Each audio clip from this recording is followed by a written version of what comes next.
Continuando con nuestro proyecto de implementación, de soporte y de navegabilidad de nuestro software StarSol, el día de hoy vamos a hablar de un tema muy interesante que definitivamente le aplica a todas las entidades, no solamente a las entidades del ámbito de aplicación 1.1, sino a las de 1.2, inclusive también a las entidades exceptuadas, ya que el riesgo no crea salvoconductos, como de alguna forma si lo crea la norma, en donde la norma dice ámbito de aplicación 1.2, entidades aceptadas, no les toca matriz de riesgo.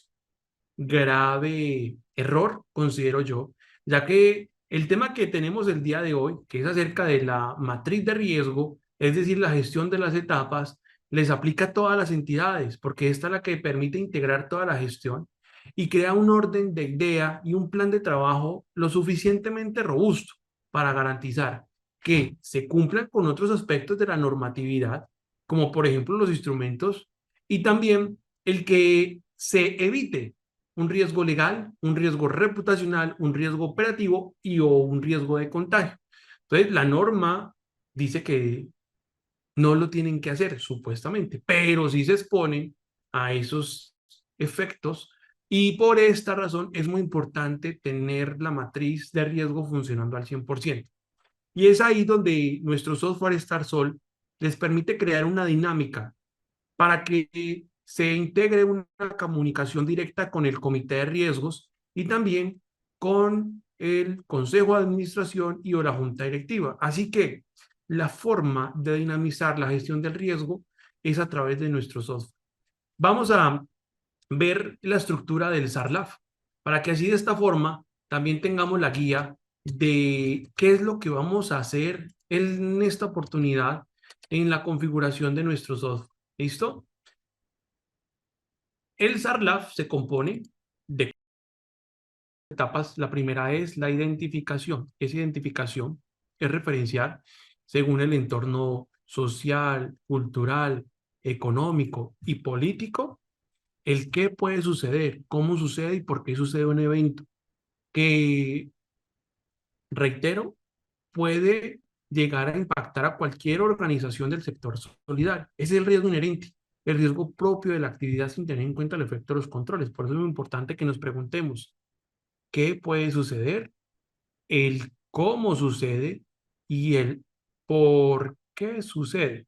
Ya con ese análisis y además esa identificación que debemos definitivamente desarrollar, pasamos a la siguiente etapa. Y la siguiente etapa es el de la medición. Y la medición la desarrollamos con dos criterios siempre, en cualquier contexto. La probabilidad, qué tan cierto es que ocurra el evento y el impacto, que sería la consecuencia. Y en ese impacto entonces es donde también relacionamos ese riesgo legal, reputacional, operativo o de contagio. También luego definimos los planes de control. Y esos planes de control siempre van a buscar determinar una reducción de la probabilidad y o determinar una reducción del impacto. Y luego, después del análisis de la efectividad de los controles, es cuando llegamos a determinar el riesgo residual.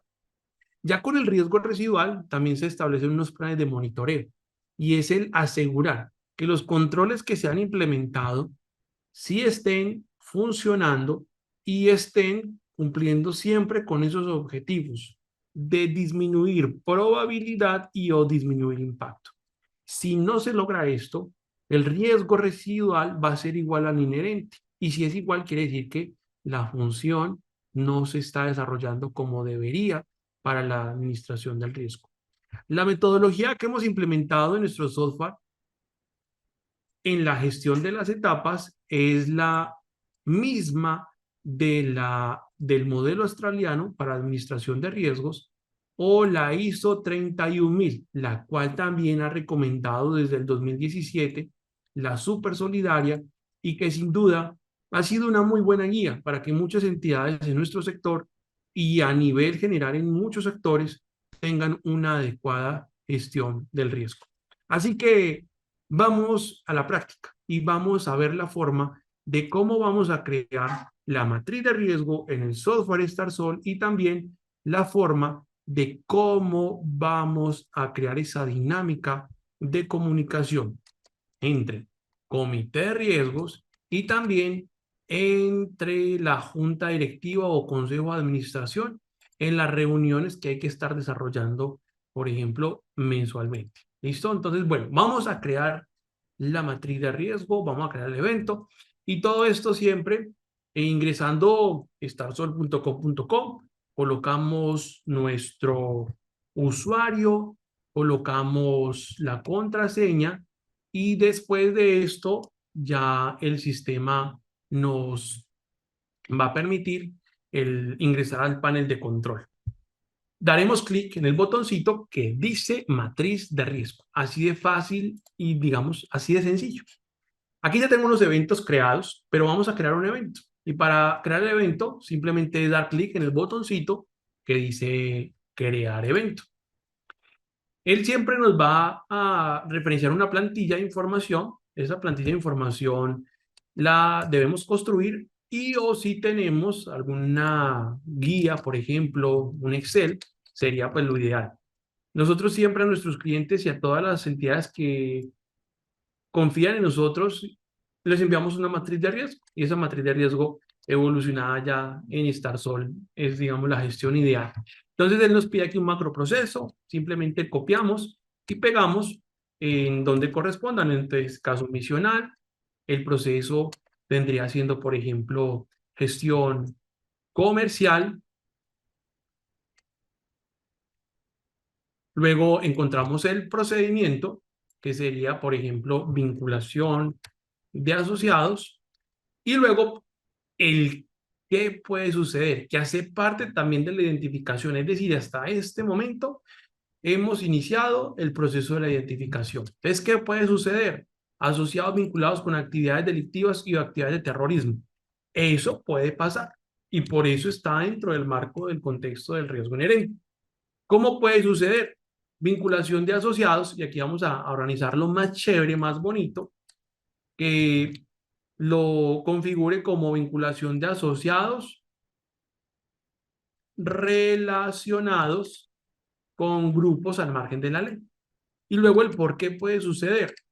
Porque realizan operaciones de captación y colocación con la entidad y que esto pues no tenga una relación con la actividad económica. Es decir, que existan operaciones no coincidentes y no consistentes.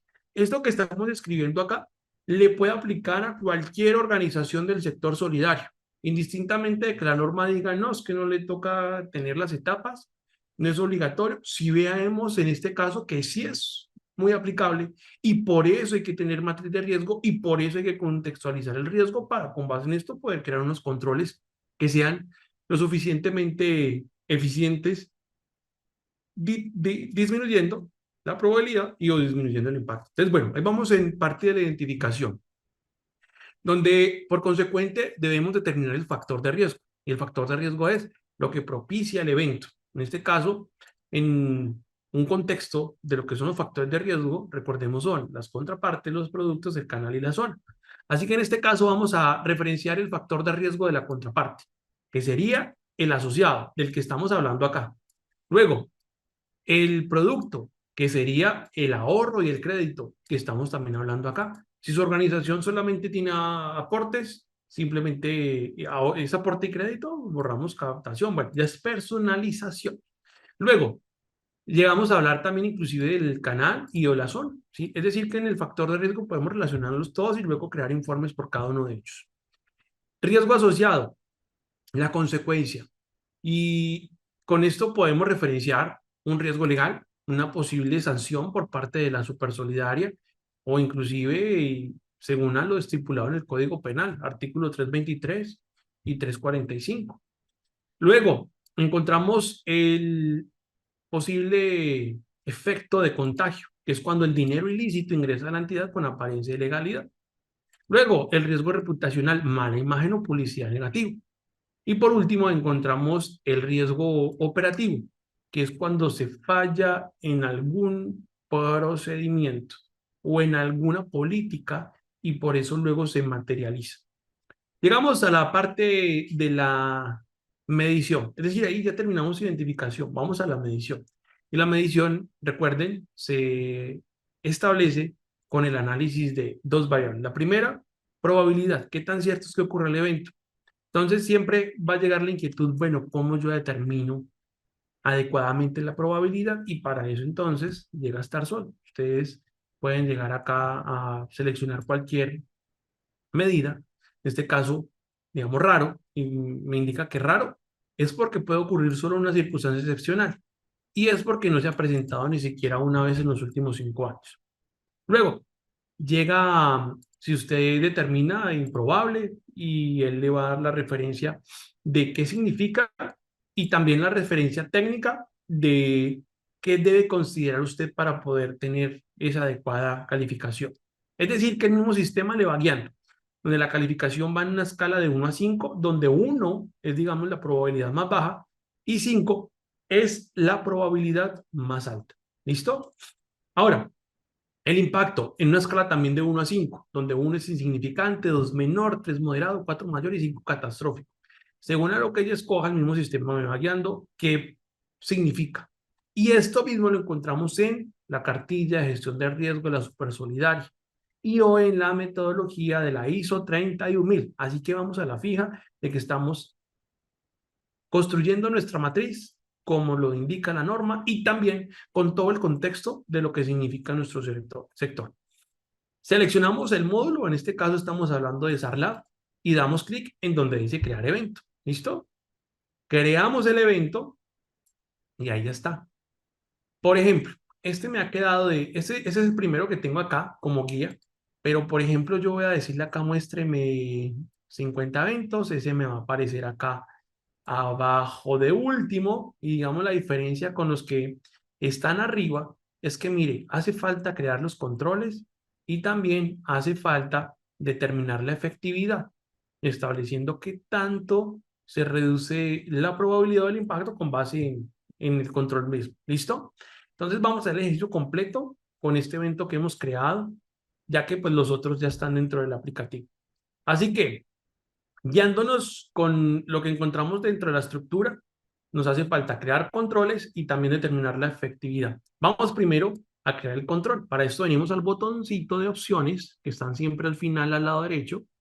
Damos clic y él acá entonces nos va a dar la opción de el editar, eliminar, crear control, crear tratamiento y o ver los controles existentes. En este caso vamos a crear un control. En este ya nos despliega una ventanita modal en donde vamos a describir el control, el responsable, evidencia, tipo de control, la frecuencia y la efectividad. Así que, bueno, este control que está acá, todas las organizaciones tienen que desarrollar. No hay nadie que diga, no, a mí eso no me toca, a todas. Por eso es importante tenerlo dentro del radar y dentro de pues, nuestro plan de trabajo y de controles que se están desarrollando. Entonces, descripción del control.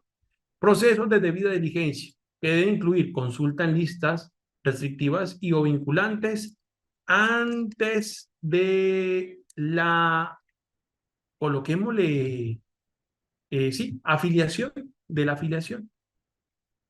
Luego, el responsable de esta actividad es el que le corresponda en su organización, ¿sí? Vamos a colocarle, por ejemplo, auxiliar administrativo.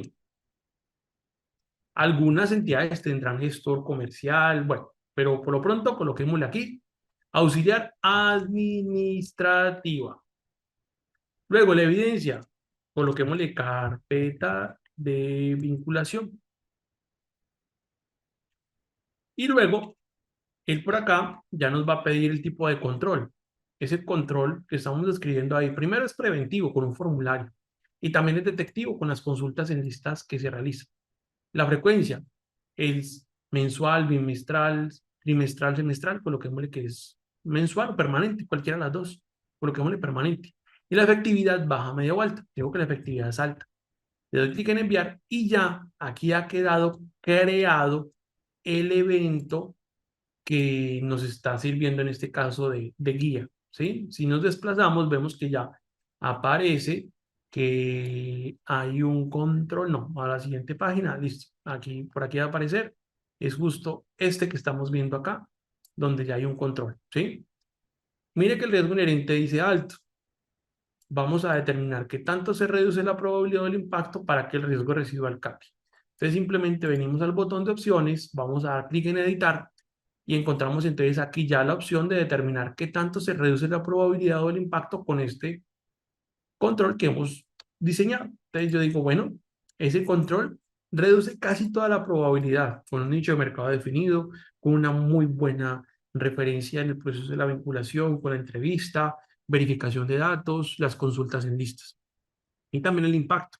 Porque yo dando muestra de que he realizado una buena labor, tengo muchas más probabilidades de identificar posibles casos que tengan que ver con el lavado de activos y o la financiación del terrorismo o delitos conexos y sus también consecuencias. Entonces, puedo calificarlo. La calificación en probabilidad y o en impacto en reducción siempre va en una escala de 1 a 5, donde 1 casi no reduce y 5 reduce al máximo. En este caso, digo, lo reduce casi toda, le coloco un 4, y la reducción del impacto lo reduce casi toda, le coloco un 4. Le doy clic en donde dice crear evento y ahí ya ha quedado. Entonces, por ejemplo, si yo me desplazo hacia la última página donde está este evento, puedo ver que está el control creado, está determinada la gestión y el riesgo residual es diferente al riesgo inherente. Es aquí en donde tenemos ya casi el informe en la etapa de monitoreo, pero pues que el sistema lo crea automáticamente. Así que fuera del instructivo que estamos creando el día de hoy, para que ustedes en su organización puedan hacer la adecuada implementación o tengan el soporte también adecuado, van a tener como disciplina cada mes venir a ver cada evento que tienen en su matriz de riesgo. Les van a contar a su comité de riesgos qué sucede, cómo sucede, por qué sucede. Le cuenta la referencia de los controles. Y es por eso entonces que venimos al botoncito que dice número de controles. Vamos a crear acá como la referencia de los controles que se realizan, les contamos a ellos la historia del evento, de los controles, y también aquí les mostramos el reporte de la etapa de monitoreo, que sería, bueno, el evento identificado tiene una probabilidad de 3 e impacto de 5, que es decir, donde se ubica acá este evento. Y este es el riesgo inherente. Pero después de los controles, tengo una probabilidad de 1 e impacto de 1. Es, digamos, lo que describe el riesgo residual y la evolución del evento, demostrando que sí se ha sido eficiente por parte de la organización en cabeza del oficial de cumplimiento en la gestión del riesgo. Entonces, esta pantalla que tenemos acá es la que le permitirá a su organización crear esta dinámica de comunicación y también el interactuar más con comité de riesgos, que ellos se empapen más del tema, que participen más activamente y también pues la tranquilidad de que se está realizando la labor como corresponde. Hay una pregunta que nunca falla en las visitas de la Supersolidaria y es, cuénteme cómo usted determina la efectividad de los controles. Y esto que está acá es la respuesta, analizando qué tanto se reduce la probabilidad, qué tanto se reduce el impacto, y con esto, bueno, tenemos esa adecuada gestión en nuestra organización. También ya a modo de reporte en nuestra matriz de riesgo, tenemos el riesgo inherente promedio de SARLAF y el riesgo residual promedio de SARLAF, es decir, como un informe general, ¿sí? Pero también podemos tener un informe detallado, donde simplemente acá arriba en el módulo vamos a seleccionar SARLAF. Y si seleccionamos SARLAF, van a ver cómo acá el sistema me va a mostrar ya cada uno de los eventos graficados en la matriz. Y eso pues también termina siendo parte de un informe que el oficial de cumplimiento puede presentar. También si quiere ver cuál es el evento, por ejemplo, de mayor riesgo inherente, que es este, simplemente le da clic y el sistema lo lleva para que pueda ver el detalle de lo que significa o lo que es ese evento. ¿Listo? Así que bueno, tiene una herramienta muy poderosa que les permite dar muestra del cumplimiento de la normatividad, crear una dinámica muy interesante con el comité de riesgos y generar la información necesaria para los reportes que deben presentar semestralmente a la junta directiva y o consejo de administración.